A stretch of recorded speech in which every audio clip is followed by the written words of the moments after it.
Welcome to ప్రజా news channel. ముందుగా bulletin లోని హెడ్లైన్స్ చూద్దాం.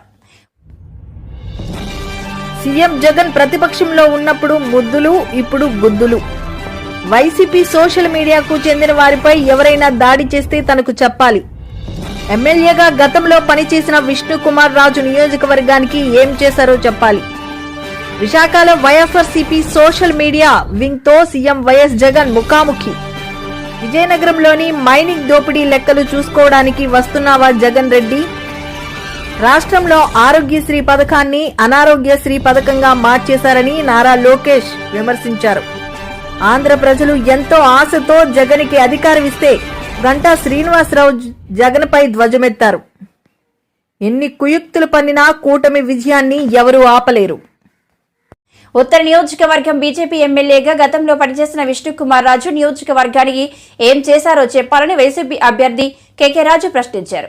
ఉత్తర నియోజకవర్గం బర్మ కాలనీలో వైసీపీ కార్యాలయాన్ని ఆయన ప్రారంభించి ఈ సందర్భంగా మాట్లాడారు.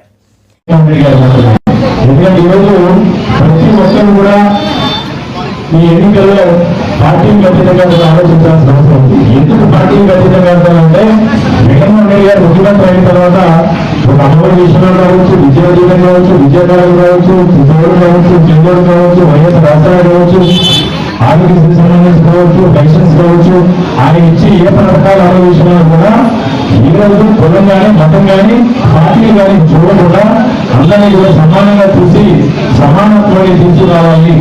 ఏం పేదల పక్షపాతి, ఏం పేదల పక్షాన పోరాడతాను, ఈ వెనకబడిన వర్గాలను మంచి నా వెనకబడిన వర్గాల కోసం పోరాడతానని జగన్మోహన్ రెడ్డి గారు ఈరోజు సందర్భాన్ని అందిస్తున్నారు. కాబట్టి మిమ్మల్ని విజ్ఞప్తి చేసేది పేదలకి, బీసీలకి, ఎస్సీలకి, ఎస్టీలకి గౌరవాన్ని విలువని తీసుకురావాలని తప్పక రాకుండా ఏకైక నాయకుడు కొంతమంది జగన్మోహన్ రెడ్డి గారు మాత్రమే. ఇది మనందరూ కూడా గమనించాల్సిన అవసరం ఉంది. ఇది మనందరూ కూడా గమనించాల్సిన అవసరం ఉంది. రెండోది ఉత్తరాంధ్ర కానీ మన ఉత్తరాంధ్ర అంటే శ్రీకాకుళం, విజయనగరం, విశాఖపట్నం జిల్లా, ముఖ్యంగా విశాఖపట్నం జిల్లా, విశాఖపట్నం నగరం దీన్ని అభివృద్ధి చెందాలి. దాని ద్వారా ఇక్కడ ప్రతి ఒక్కరికి కూడా ఉద్యోగాలు రావాలి, ఉపాధులు రావాలి, చదువు లేని వాళ్ళు కూడా ఏదో రకంగా పని దొరకాలని తాపత్రయపడిన నాయకుడు ఒక వైఎస్ జగన్మోహన్ రెడ్డి గారు మాత్రమే. అది ఎందుకంటే 1995 నుంచి 2004 వరకు కూడా చంద్రబాబు నాయుడు హైదరాబాద్ మోసం చేశాడు. రాజశేఖర రెడ్డి గారు దయవల్ల 2004 నుంచి 2009 వరకు కొంత అభివృద్ధి చెందింది మన ప్రాంతం, మన విశాఖపట్నం. మళ్ళీ దురదృష్టం రాష్ట్రం వెళ్ళిపోయింది. మళ్ళీ మనకి దాపరించినట్టు ఉపాధి కూడా దాపరించినట్టు చెడుగా మనం మళ్ళీ చంద్రబాబు నాయుడు 2014లో బీజేపీ, జనసేన, తెలుగుదేశం పార్టీ మళ్ళీ తెలుగు చూడడం వచ్చింది. మళ్ళీ 2014 నుంచి 2019 వరకు అప్పుడు అమరావతి అన్నారు. కాబట్టి అందరూ కూడా ఆలోచన చేయండి. చంద్రబాబు నాయుడు పొరపాటున ఎవరైనా మద్దతు చెప్తే మళ్ళీ అమరావతి అంటారు. ఎందుకంటే ఇక్కడ వాళ్ళకి మూలాలు లేవు. వాళ్ళు ఎన్ని కూడా ఆస్తులు కూడా అక్కడే ఉన్నాయి. ఆయన అభివృద్ధి చెందాలని కోరుకుంటారు. ఈరోజు రెండోది నాపై పోటీ చేస్తున్న బీజేపీ అభ్యర్థి గతంలో 2014 నుంచి 2019 వరకు కూడా నాపై పోటీ చేస్తున్న అభ్యర్థి ఎమ్మెల్యేగా ఉన్నాడు. ఆయన కూడా అప్పుడు ప్రజలుగా ఉన్న బీజేపీ ఎమ్మెల్యేగా ఉన్నప్పుడు అందులో బీజేపీ అధికారంలో ఉంది. ఈ రోడ్లు, డ్రైన్స్, కాలువలు లేకపోతే కమ్యూనిటీస్ ఇవన్నీ కావాలి. ఎవరున్నా సరే కొంచెం యాక్టివ్గా ఉండి చురుగ్గా ఉండి ప్రజలు తిరిగితే 100% పనులు అవుతాయి. ఈరోజు 10 ఇంట్లో పడిపోతే 40%, 50% అవుతాయి. అవి కాదు, అవన్నీ అన్నిటితో పాటు కావాల్సింది మన పిల్లలకి ఉద్యోగ ఉపాధి అవకాశాలు కావాలి. ఈ రోజు ఆయన ఓడిపోయాడు, నేను కూడా 2019 ఓడిపోయాడు. కానీ ఆయన 4 సంవత్సరాలు 8 నెలల కాలం ఈ రోజు జనాలు ఎక్కడైనా కనపడే మాజీ శాసనసభ్యులు ఉండాల్సిన బాధ్యత అది. 3 నెలల క్రితం విష్ణుకుమార్ అనే మాజీ శాసనసభ్యులు ఎక్కడైనా గవర్నర్ సభ్యుల్లో ఇంటికి ఎవరైనా హాస్పిటల్లో జాయిన్ చేశారా, లేదా మందులు ఇచ్చారు ఎక్కడైనా, ఎవరైనా చనిపోతే ఎవరైనా కష్టాలు ఉన్నారని ఎవరైనా వచ్చినప్పుడు కదా మీటిలో పెద్దల బాబులు ఏమున్నాయని ఎవరైనా పట్టిస్తున్నారా? ఇవన్నీ పాలన పోగడం జరిగింది. గ్యాస్ లీక్ అయింది. అందరూ ఆందోళన ఉన్నారు. ఎప్పుడైనా కనపడ్డారా? సరే ఎన్నికలు వచ్చి మళ్ళీ చంద్రబాబు నాయుడు బాధలు పెట్టుకుని ఏదో ఒక మేనేజ్ చేసుకుని టికెట్ తీసుకుని ఇప్పుడు ఏదో మాట్లాడుతున్నారు. అని ఉంటే మీరందరూ కూడా గమనించాల్సింది. బీజేపీ అధికారంలో ఉంది కేంద్రంలో. ఆయన ఎమ్మెల్యేగా ఉన్నాడు విష్ణుకుమార్. 5 సంవత్సరాలు 1 కోట్ల రూపాయలు ఒక 10 మంది ఉద్యోగాలు కల్పించి ఒకటే ఒక పరిశ్రమను తీసుకొచ్చారు. లేకపోతే నోట్లనే వచ్చిన ఢిల్లీ సరైన ఉన్నారు. రోడ్లు రైలు ఆన్ చేస్తారు. ఈ రోడ్డు ఎక్కడ నుంచి సమస్య 15,000 ఇచ్చింది కదా, మనం చేసాం కదా. ఈ వాళ్ళు హాస్పిటల్ ఉన్నారా? మన హాస్పిటల్ ఏమైనా చేశాం కదా. మీకు ఇక్కడ హాస్పిటల్ చేసాం, ఇక్కడ హాస్పిటల్ చేసాం, స్కూల్స్ అన్ని బాగా చేసాం. మరి ఈ మహాత్మాకి ఏమేమి చేయకుండానే ఏదో గవర్నర్ చేసాం, గవర్నర్ని గైడెన్ చేసాం. రెండింటినీ కూడా ముఖ్యంగా 14,000 కోట్ల రూపాయలు పెట్టుబడి తీసుకొచ్చాం గుడ్ హాస్పిటల్. అందులో అది ఒక 9 నెలలు 10 నెలలు పూర్తయితే 15,000 మంది ఉద్యోగాలు వస్తాయి. 15,000 మంది ఉద్యోగాలు వస్తాయి. అది కూడా స్థానికంగా 70% ఇస్తారు. మహిళకి చదువు ఉన్నా చదువు లేకపోయినా మహిళలు కూడా 3,000 నుంచి 5,000 మంది.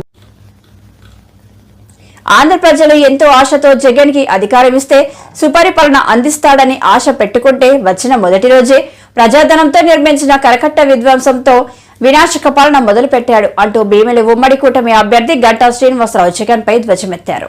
తర్వాత అమ్మఒడికి మళ్ళీ మెలుగు పెట్టాడు. ఆ పథకం పేరు అమ్మఒడి.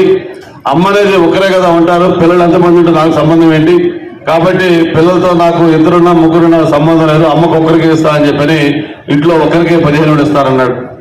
కానీ ఆ 15,000 ఇస్తా ఉన్నాయంటే మళ్ళీ దాంట్లో కూడా 2,000 కోత పెట్టాడు, 13,000 ఇస్తా ఉన్నాడు. అలాగే పెన్షన్లు మీకు తెలుసు, ఆ రోజు మనం 2,000 రూపాయలు చేసి పెన్షన్లు ఇస్తామంటే జగన్మోహన్ రెడ్డి గారు వచ్చి నేను 3,000 చేస్తానన్నాడు. అవును 3,000 చేస్తాను అని అధికారంలోకి వచ్చిన తర్వాత మళ్ళీ అక్కడ కూడా మాట తప్పాడు, మళ్ళీ మడలు తిప్పాడు. అవును చెప్పాను నిజమే 3,000 చేస్తానన్నాను, 3,000 ఇప్పుడే చేయాలన్న రూల్ ఉందా, నాకు ఇది పరిపాలన 5 ఏళ్ళ సమయం ఉంది కాబట్టి 5 ఏళ్లలో ఎప్పుడేం చేయొచ్చు నేను చెప్పని ఆ రోజు మళ్ళీ 250 రూపాయలు పెంచాడు. ఆ తర్వాత మళ్ళీ సంవత్సరానికి ఇంకొక 250 పెంచాడు. మొన్న జనవరిలో అంటే 5 ఏళ్ల తర్వాత జనవరిలో ఈ మేలో ఎలక్షన్ వస్తా ఉంటే దాన్ని 3,000 చేసి నేను చెప్పిన మాట ప్రకారం 3,000 చేశానన్నాడు.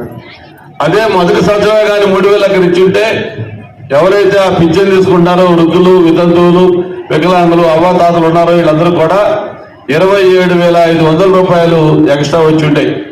మరి ఆయన ఆ విధంగా కూడా ఆ చివరికి ఆ వృద్ధులకి వాళ్ళకి ఇచ్చే పింఛన్లో కూడా ఆయన మాట తప్పాడు. మరి ఇలా చెప్పుకుంటా పోతే ఆయన చెప్పిన ఏ ఒక్క కార్యక్రమం కూడా 100కి 100 అమలు చేయాల.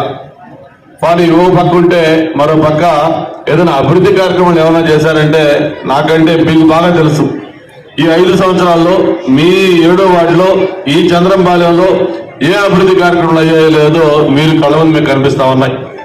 ఏదైనా మన ప్రభుత్వం ఉన్నప్పుడు 5 ఏళ్ళు చేసిన కార్యక్రమాలు తప్ప ఈ 5 ఏళ్లలో ఒక్కటంటే ఒక అభివృద్ధి కార్యక్రమం ఈ ప్రాంతంలో ఎక్కడా జరగల. నేను మొన్న భద్రామ మండలం వెళ్ళాను. ఆ భద్రామ మండలం వెళ్తే ఒక గ్రామంలో ఒక సర్పంచ్ మాట్లాడుతూ చెప్పాడు, సార్ మీరు 5 ఏళ్ళు ఇక్కడ ఉన్నప్పుడు ఎమ్మెల్యేగా మంత్రిగా మా గ్రామానికి 7 కిలోమీటర్లు సీసీ రోడ్లు వేశారు, అలాగే ఈ కాలువలు కట్టించారు, ఒక 2 కమ్యూనిటీ హాల్స్ ఇచ్చారు, అలాగే 3 తరగతి గదులు కట్టించారు, అవన్నీ మొత్తం చెప్పాడు. చెప్పి సార్ ఈ 5 ఏళ్ళు వైసీపీ ప్రభుత్వం వచ్చిన తర్వాత మా గ్రామంలో ఒక కార్యక్రమం చేశారు సార్ అన్నాడు. అని కొంచెంసేపు ఆగాడు. ఆగితే నాకు డౌట్ వచ్చింది, అన్న చాలా మంచి కార్యక్రమం చేసి ఉంటారు కదా, ఏం చెప్తాడా అని చెప్పి ఏం పని చేశారు చెప్పన్నా. చెబితే బాగుండదు సార్ అంటాడు. పర్లేదు చెప్పు, వాళ్ళు వైసీపీ చేసిన పని కూడా చెప్పాలి కదా మనం అన్నాం. అంటే ఆయన చెప్పాడు, సార్ మా ఊర్లో ఈ 5 సంవత్సరాల కాదు వాళ్ళు ఒక చెత్త కుండి తెచ్చిపెట్టారంట. అంటే ఈ 5 ఏళ్లలో వైసీపీ ప్రభుత్వం ఆ గ్రామాల్లో చేసిన అభివృద్ధి కార్యక్రమం ఏంటంటే ఆ ఊర్లో చెత్త ఏటన్నా తెచ్చి ఒక కుండి, ఒక సిమెంట్ కుండి తెచ్చిపెట్టి ఇది చేసిన అభివృద్ధి కార్యక్రమం చెప్తా ఉన్నారు. అంటే ఇలాగా గ్రామాల్లో కాదు, వార్డుల్లో కాదు, ఎక్కడికి వెళ్ళినా కూడా ఇదే పరిస్థితి. ఎక్కడ ఒక్కటంటే ఒక అభివృద్ధి కార్యక్రమం లేదు. ఏదైనా అప్పు మిమ్మల్ని ఒకటే అడుగుతా ఉన్నాను, ఎన్నికలకు ముందు ఆయన చెప్పిన హామీలు ఏంటి, ఆయన ఏం అమలు చేశాడు, ఏం జరుగుతుందో ఒక్కసారి మీరు అందరూ కూడా ఆలోచించాల్సిన అవసరం ఉంది. ఎన్నికలకు ముందు మీకు చెప్పాడు సంపూర్ణ మద్యపాన నిషేధం చేస్తానన్నాడు. మద్యపాన నిషేధం చేసే మళ్ళీ మిమ్మల్ని ఓట్లు అడుగుతానని చెప్పాడు. మరి మద్యపాన నిషేధం ఏ విధంగా అవుతుందో మీకు తెలుసు. మద్యపాన నిషేధం చేయకపోగా ఈరోజు ఒక నాసిరకం మద్యం, అది కూడా ప్రజల ప్రాణాలు ఆరోగ్యం హరించే విధంగా ఉండే ఒక నాసిరకం మద్యాన్ని రేట్లు కూడా చుక్కలంటే రేట్లు అంతకుముందు 100 రూపాయలు 200 రూపాయలు ఉండే రేటు ఈరోజు 300 600. పగలంతా కష్టపడి ఆ రిక్షా కార్మికుడు, రైతు కూలో, లేకపోతే ఇంకొక కష్టపడిన ఎవరో ఒక శ్రామికుడు సాయంత్రం కాస్త సేంతీరాలని ఒక క్వార్టర్ నిప్పు ఆ మద్యం తీసుకోవాలని షాప్కి వెళ్తే తను కోరుకున్న మద్యం ఉండదు. అది జగన్మోహన్ రెడ్డి బ్రాండ్ ఏదైతే ఉంటుందో అయ్యే దొరుకుతాయి. కానీ అవైనా ఏమైనా నాణ్యత ఉందంటే అది నాసిరకం. ఆరోగ్యం కూడా ఈరోజు పాడి ఎంతో మంది హాస్పిటల్ పాలవుతున్న విషయం మనం చూస్తా ఉన్నాం. ఏమన్నా ఒక అవకాశం ఇవ్వమంటున్నాడు, ఇచ్చి చూద్దాం నిజంగా ఏమైనా మంచి చేస్తాడేమో ఈయన అని చెప్పని ఆ రోజు ఆయనకి బ్రహ్మరథం పెట్టారు. వెల్కమ్ టు తొలి టీవీ ఛానల్. ముందుగా బులెటిన్ లోని హెడ్లైన్స్ చూద్దాం.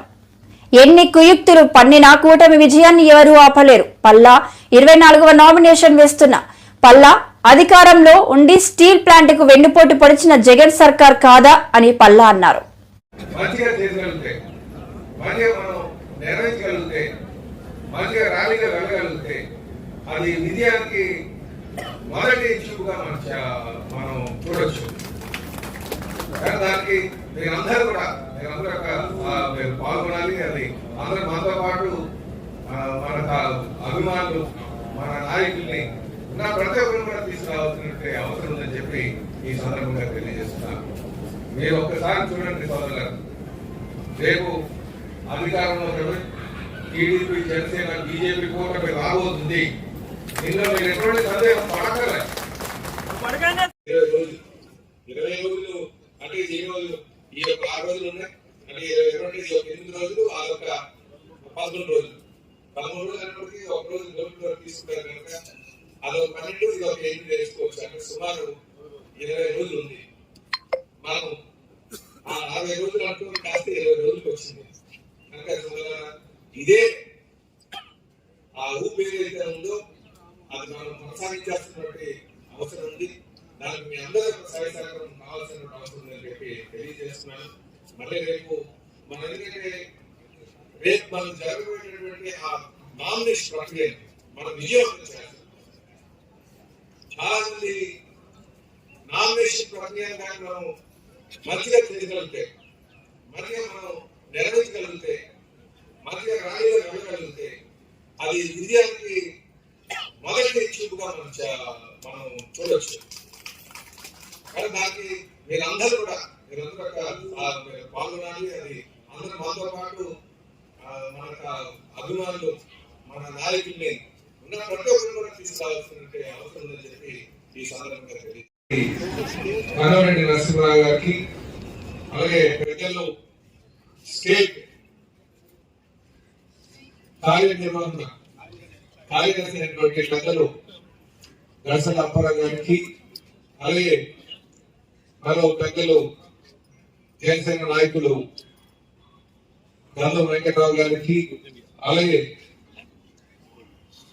జనసేన కార్పొరేటర్ సోదరులు గల్లిగోవింద్ రెడ్డి గారికి, మా సోదరులు స్టేట్ కోఆర్డినేటర్ సీనియర్ నాయకులు కార్పొరేటర్ కొండ జగన్ గారికి, అలాగే సీనియర్ నాయకులు కార్పొరేటర్ సోదరులు మొల్లి ముచ్చల్ గారికి ఎక్కువగా 20 రోజులు అంటే ఈ రోజు ఈ యొక్క 6 రోజులు ఉన్నాయి అంటే 8 రోజులు, అదొక 11 రోజులు.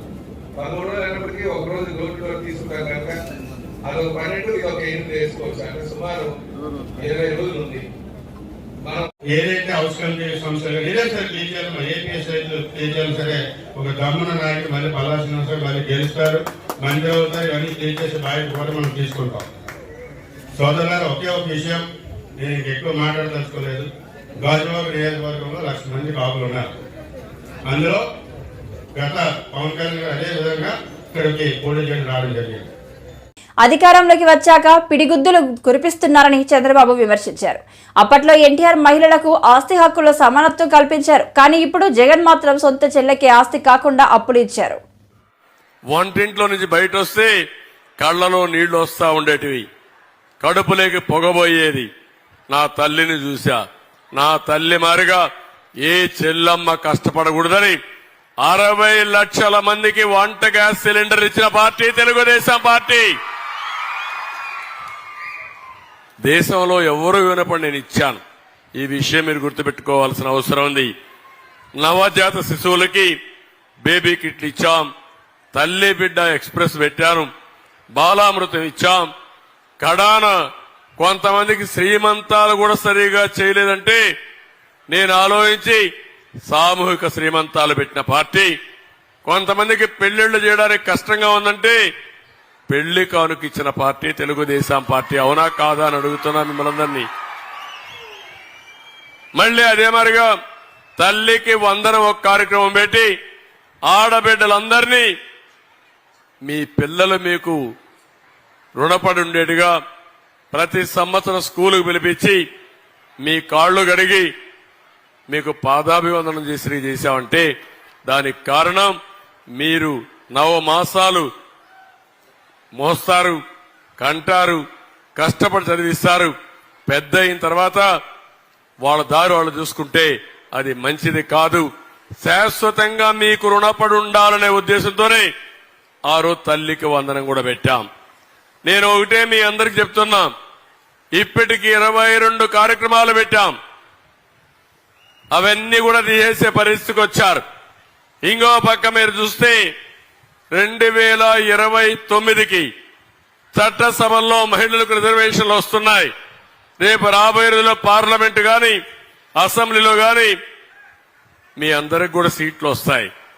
రేపు రాబోయే రోజుల్లో వేదిక పైన మగవాళ్లు ఎంతమంది ఉన్నారో వాళ్ళకంటే ఎక్కువ మా ఆడబిడ్డలు ఉండే పరిస్థితి వస్తుంది. అది నా ఆలోచన, అది జరుగుతుంది. అయితే ఈ రోజు మీరు ఒక్కసారి గుర్తుపెట్టుకోవాల్సింది, ఈ రాష్ట్రంలో నిత్యావసర వస్తువుల ధరలన్నీ పెరిగిపోయినాయి. పెరిగాయా లేదా అని అడుగుతున్నా. ఏమ్మా పెరిగాయా లేదా? కరెంటు ఛార్జీలు పెరిగాయా లేదా? ఇంటి అద్దె పెరిగిందా లేదా? ఇంకో పక్క ఆర్టీసీ బస్సు రేట్లు పెరిగాయా లేదా? కడాన కొంతమంది అలవాటు అయిపోయి మద్యం తాగడానికి పోతా ఉంటే ఏమమ్మా 60 రూపాయలు క్వార్టర్ బాటిల్ ఇప్పుడు 200 రూపాయలు. అవునా కాదా? దీనివల్ల మీ మగవాళ్ళు ఏమైనా డబ్బులు ఇస్తున్నారా ఇంట్లో? శుభ్రంగా మీ దగ్గర కూడా మీరు చేసే ఆదాయంలో కూడా దబాయించి తీసుకుని వెళ్ళిపోతున్నారు. అవునా కాదా? నేను ఒకప్పుడు నేర్పించేవాడిని. మీరు మగవాళ్ళని ఏ విధంగా మేనేజ్ చేయాలో కూడా చెప్పా ఒకప్పుడు మీకు అందరికీ. మళ్లీ ఆ రోజులు వస్తాయి. మిమ్మల్ని అందరినీ శక్తివంతంగా చేసి ఏం చేయాలో చేద్దాం. నేను ఒకటే ఒక విషయం మీరు గుర్తుపెట్టుకోండి, అన్ని ధరలు పెరిగాయి, అన్ని విధాలా నష్టపోయారు. వైసీపీ సోషల్ మీడియాకు చెందిన వారిపై ఎవరైనా దాడి చేస్తే తనకు చెప్పాలని సీఎం జగన్మోహన్ రెడ్డి అన్నారు. అనంతపురం వైసీపీ సోషల్ మీడియా కన్వీనర్లతో ఆయన ప్రత్యేక సమావేశం నిర్వహించారు. ఎవరైనా దాడి చేస్తే నాకు చెప్పండి, సీఎం జగన్. వైసీపీ సోషల్ మీడియాకు చెందిన వారిపై ఎవరైనా దాడి చేస్తే తనకు చెప్పాలని సీఎం జగన్మోహన్ రెడ్డి అన్నారు. ఆనందపురంలో వైసీపీ సోషల్ మీడియా కన్వీనర్లతో ఆయన ప్రత్యేక సమావేశం నిర్వహించారు. అవతలి వారు మన మీద దాడి చేస్తే మనం విజయానికి చేరువలో ఉన్నామని, అలాగే వారు విజయానికి దూరంలో ఉన్నట్లు భావించాలని అన్నారు. ఈ సమావేశంలో భీమిలి అభ్యర్థి అవంతి శ్రీనివాస్, మంత్రి బొత్స సత్యనారాయణ తదితరులు పాల్గొన్నారు. మాత్రం ఎక్కడా కూడా తక్కువనేది లేకుండా మీ అన్నకు ఈ దాదాపుగా 5 సంవత్సరాల పాటు మనం అధికారంలోకి రాక మునుపుడు నుంచి ఇప్పటిదాకా ప్రతి సందర్భంలోనూ తోడుగా ఉంటూ వస్తా ఉన్న నా చెల్లెమ్మలకు, నా తమ్ముళ్లకు,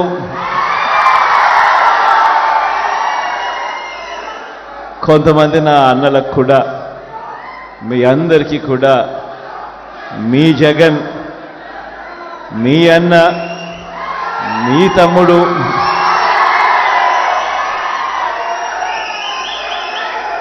పేరు పేరున 2 చేతులు జోడించి శిరస్సు వంచి కృతజ్ఞతలు తెలుపుతా ఉన్నారు.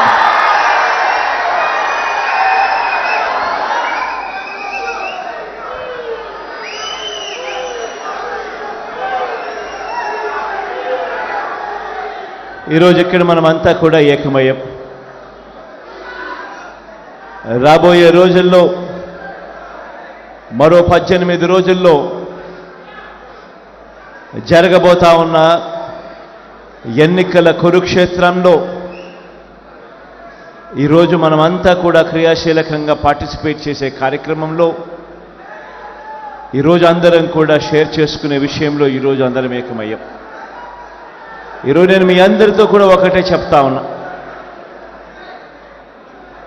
మనకు ఒక వైపున చూస్తే మనకు అటువైపున నుంచి అటువైపు ఉన్న బలాలు మన దగ్గర లేవు. అటువైపు మనం యుద్ధం చేస్తూ ఉన్నది ఎవరితో అని చెప్పి చూస్తే ఇటువైపున కేవలం మీ జగన్ ఒకే ఒక్కడు ఇటువైపున కనిపిస్తాడు.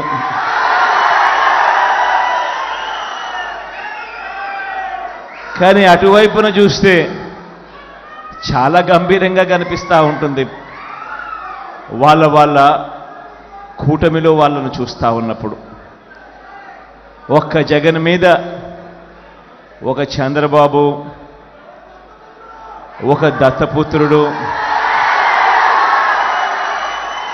ఒక ఈనాడు, ఒక ఆంధ్రజ్యోతి, ఒక TV5 వీళ్ళందరూ సరిపోరన్నట్టుగా ఒక బీజేపీ, ఒక కాంగ్రెస్, వీళ్ళందరే కాకుండా మనం యుద్ధం చేస్తూ ఉన్నది ఎవరితో అనంటే వీళ్ళ కుట్రలతో చేస్తూ ఉన్నాం, వీళ్ళ కుతంత్రాలతో యుద్ధం చేస్తూ ఉన్నాం, వీళ్ళ అబద్ధాలతో యుద్ధం చేస్తూ ఉన్నాం, వీళ్ళ మోసాలతో యుద్ధం చేస్తూ ఉన్నాం. ఈ మధ్యకాలంలో అయితే